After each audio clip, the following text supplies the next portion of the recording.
Kumakain ka rin ba ng instant noodles?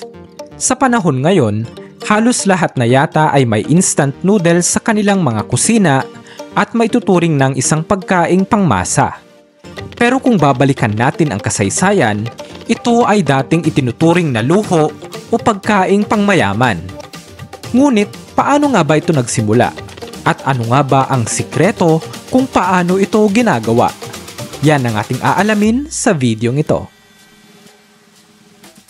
Ngunit bago yan, kung bago ka pa lang dito sa ating channel at interesado ka sa ganitong mga content na tumatalakay sa siyensya, discovery, conspiracy, kakaibang pangyayari, katatakutan at iba pa, ay pakipindot mo na din ang subscribe at bell button para lagi kang updated sa mga bagong uploads ko. Maraming salamat po. Nabago ang mundo ng pagkain noong 1958 nang ipakilala ni Momofuku Ando ang isang bagay na simple pero revolusyonaryo, ang instant noodles. Sa panahong iyon, ang Japan ay bumabangon pa lang mula sa pinsala ng ikalawang digmaang pandaigdig at matindi ang kakulangan sa pagkain.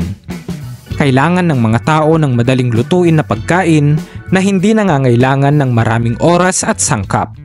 Si Ando, isang negosyante na may matinding interes sa inobasyon sa pagkain, ay nakakita ng pagkakataong makalikha ng isang bagay na makakabusog sa masa nang hindi nangangailangan ng malaking pagsisikap. Ang nakakatuwa pa rito, hindi siya isang siyentipiko o bihasang chef, kundi gusto lamang niyang malutas ang kakulangan sa pagkain.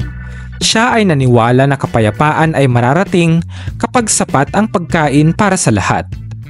Ngunit hindi naging madali ang paglalakbay ni Ando sa pag-imbento ng instant noodles.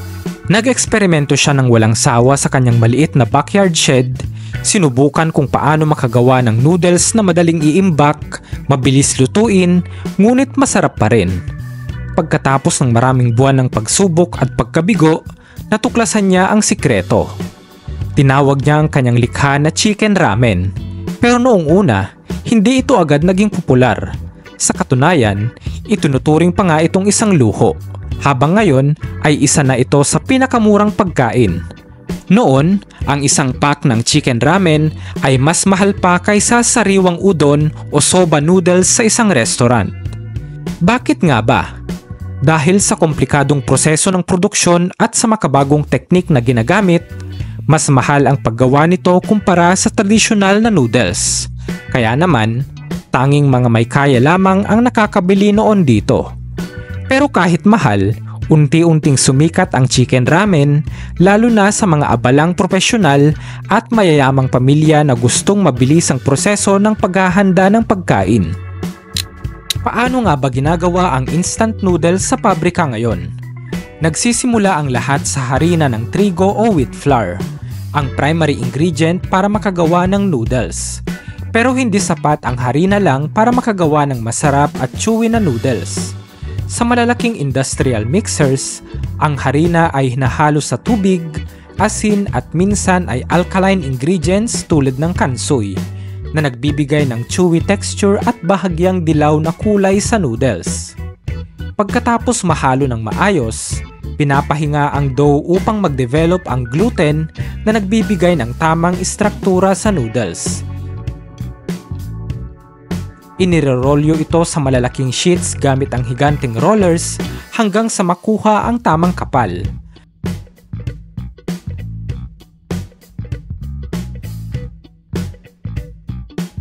Ang dough ay hinihila sa mahabang hibla gamit ang specialized blades sa mabilisang proseso.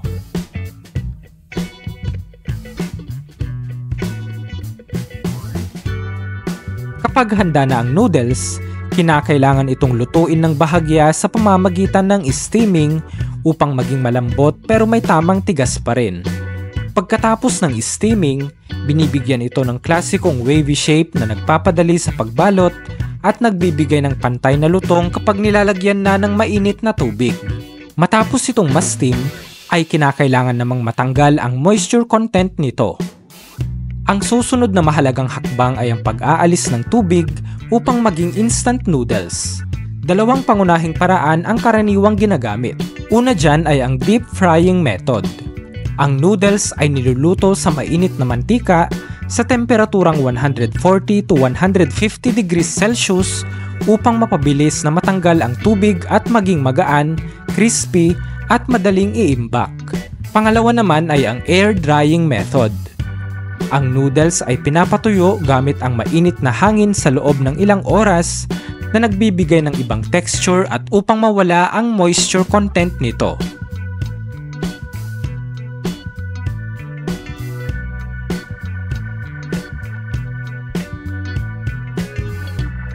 Matapos magawa ang mga noodles, ay dumako naman tayo sa isa sa pinakamahalagang sangkap, ang pampalasa o ang seasoning packet, na siyang nagdadala ng paborito nating mga flavors at umami sa bawat kagat at higop natin ng ating mga instant noodles. Ang paggawa ng perpektong timpla ng pampalasa ay isang masusing proseso. Maingat na pinipili ang mga sangkap tulad ng asin, bawang, sibuyas, luya, black pepper, chili powder at iba pang pampalasa depende sa flavors. Para sa malinamnam na lasa, maraming brand ang gumagamit ng monosodium glutamate o MSG na nagpapalakas ng umami flavor. Ang mga sangkap ay hinahalo sa malalaking mixers upang matiyak na pantay ang lasa sa bawat packet. Pagkatapos mahalo ang pampalasa, ito ay pinapatuyo sa pinong pulbos upang maiwasan ang pagkakabuo-buo nito. Ang ilang packets ay may kasamang dehydrated vegetables o meat extracts para sa dagdag na lasa at texture. Ang mga seasoning packets ay mahigpit na tinatatakan upang mapanatili ang sariwang lasa hanggang sa oras na ito'y ihalo sa iyong paboritong noodles.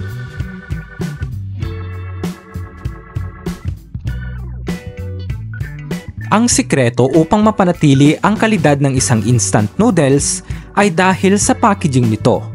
Kapag binuksan mo ang isang cup ng instant noodles, hindi lang ito simpleng merienda. Ito ay maingat na binalot upang mapanatili ang lasa at kalidad ng pagkain. Ang noodles ay pre-cook at inilalagay sa matibay na plastic cups na may airtight wrappers para mapanatiling sariwa. Ang bawat cup ay mahigpit na sineselyuhan upang maiwasan ang pagpasok ng moisture bago ito lagyan ng mainit na tubig. Ang bawat cup ng instant noodles ay dumadaan rin sa maraming layer ng quality control upang matyak na top-notch ang lasa at kalidad nito. Mismong mga trained testers ang sumusuri sa bawat batch upang siguraduhin na tama ang lasa, tamang lutong at walang depekto ang bawat produkto.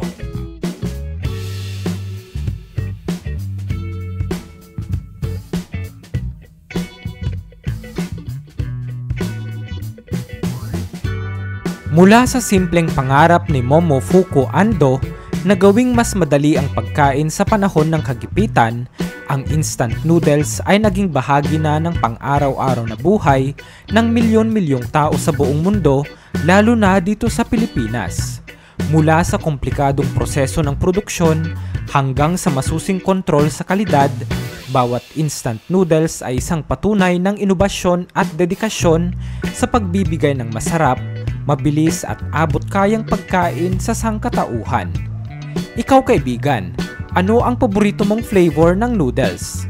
I-comment mo naman sa baba para malaman namin.